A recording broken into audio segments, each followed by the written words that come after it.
Hello friends, நீ நான் காதல் அடுத்து வர எபிசோடில் என்ன நடக்கலாம் அப்படிங்கிறத பற்றி பார்க்கலாம். லாஸ்ட் எபிசோட் பார்த்ததுலேருந்தே அடுத்து என்ன பண்ண போகிறாங்க அப்படின்னு குழப்பமாக இருந்துச்சு. இன்றைக்கான ப்ரொமோவை பார்க்கும்போது ரொம்ப பதட்டமாக தான் இருக்குது. ஏன்னா ராகவ்கிட்ட அஞ்சலி பேசினதுக்கப்புறம் முரளியின் இறுதி அத்தியாயத்தை எழுத போகும் அஞ்சலி அப்படிங்கிற மாதிரி ப்ரொமோவில் போட்டிருக்காங்க.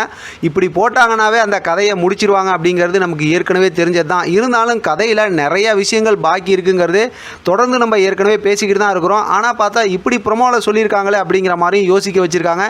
இப்போ லாஸ்ட் எபிசோடில் பார்த்தோம்னா ராகவை காப்பாற்றி ஹாஸ்பிட்டல் கூப்பிட்டு வந்துடுறாங்க. அதுக்கப்புறம் பார்த்தா ராகவ் அபிகிட்ட பேசுகிறாங்க, அபியும் ராகவ்கிட்ட பேசுகிறாங்க. அவங்களுக்குள்ளார ரொம்ப சந்தோஷமான எமோஷனல் மூமெண்ட்டை காட்டியிருந்தாலும் இங்கே பார்த்தோம் அப்படின்னா அஞ்சலியோட கதையை முடிக்கணுங்கிற மாதிரி முரளி கையில் அந்த மாத்திரலாம் வச்சுருந்தாங்க. அப்புறம் தான் பார்த்தா அஞ்சலி நான் ஃபேஸ் வாஷ் பண்ணிட்டு வரேன் அப்படிங்கிற மாதிரி எந்திரிச்சு வெளியில் போயிருந்தாங்க. அந்த கேப்பில் தான் பார்த்தோம்னா முரளி வெளியில் அதாவது சுந்தரிக்கிட்ட பேசுகிறாங்களா இல்லை பார்த்தோம்னா வளைகாப்பு ஃபங்க்ஷன்லாம் நடக்குது. ராகவ் எல்லாருமே வந்துடுறாங்க, காயம்லாம் இருக்குது. பார்த்தா அதுக்கு ஏதோ காரணம் சொல்லி சமாளித்து போய் சொல்லிடுறாராட்டிருக்கு.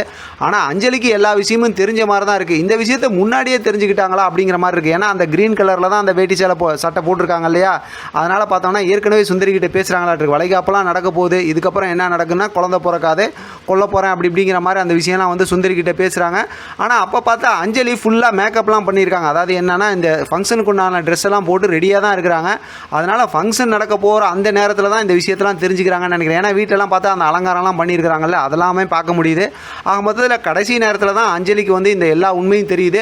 ஆனால் உண்மையெல்லாம் தெரிஞ்சுக்கிட்ட அஞ்சலி இப்போ ராகவ் வந்ததுக்கப்புறம் ராகவ்கிட்ட பேசுகிறாங்க. ராகவ் பார்த்தோம் அப்படின்னா அப்பையும் மறைச்சி அக்காவோட மனசு கஷ்டப்படக்கூடாதுன்னு அப்படி இப்படி சொல்லும்போது தான் இப்போ இந்த விஷயத்தெல்லாம் சொல்லி அஞ்சலி ரொம்ப ஆக்ரோஷமாக பேசுகிறாங்க. இன்னும் எவ்வளோ விஷயத்தடா என்கிட்ட மறப்பேன் அப்படிங்கிற மாதிரியும் அதெல்லாம் சொல்லும்போது அபிக்குமே ரொம்ப ஆச்சரியமாக இருக்குது. ஏன்னா அபியுமே ரொம்ப ஷாக்காக எமோஷனலாக தான் பார்க்குறாங்க.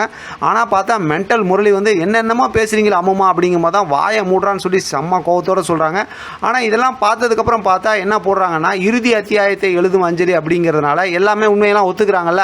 ஒன்று வீட்டை விட்டு வெளியில் போகணும்னு சொல்லுவாங்களா, இல்லை போலீஸில் பிடிச்சி கொடுத்துருவாங்களா, இல்லை வேறு ஏதாவது பிரச்சனை நடக்க போதா கொடூரமா அப்படிங்கிற மாதிரி யோசிக்க தோணுது. ஆனால் எப்படி பார்த்தாலும் கதையை முடிச்சிருவாங்க அப்படிங்கிற மாதிரி ரொம்ப பயமாக தான் இருந்துகிட்டு இருக்கு. ஆனால் இதில் கதையை முடிக்காமல் அப்படியே கண்டினியூ பண்ணுறதுக்கும் வாய்ப்பு இருக்குது. ஏன்னா இப்போ இன்னும் ப்ரெக்னெண்ட்டாக இருக்காங்க, குழந்தை பிறக்கல, அப்படி இப்படின்னு நிறைய விஷயங்கள்லாம் இருக்குல்ல. ஒருவேளை அந்த சீக்வன்ஸ்லாம் கொண்டு வந்தால் ஸ்டோரி ரொம்ப லென்த்தாக போயிடும் அப்படிங்கிறனால டக்குன்னு இந்த ஃபங்க்ஷனோட அதுவும் ஃபங்க்ஷன் பாருங்கள் வீட்டுக்குள்ளாரே வச்சு நடத்துகிறாங்க, அதோடு அப்படியே முடிச்சிருவாங்களா கதையை அப்படிங்கிற மாதிரியும் யோசிக்க தோணுது.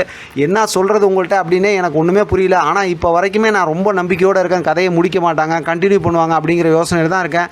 பார்க்கலாம் இதுக்கெல்லாம் நீங்கள் என்ன சொல்கிறீங்கிறத வச்சு ஈவினிங் இன்னொருத்தரோட நம்ம இது சம்மந்தமாக டீட்டெயிலாக பேசலாம். இதை பற்றின உங்களோட கருத்து கமெண்ட் பாக்ஸில் தெரியப்படுத்துங்க. தொடர்ந்து ஆதரவு கொடுங்க. தேங்க்யூ ஃப்ரெண்ட், தேங்க்ஸ் ஃபார் வாட்சிங்.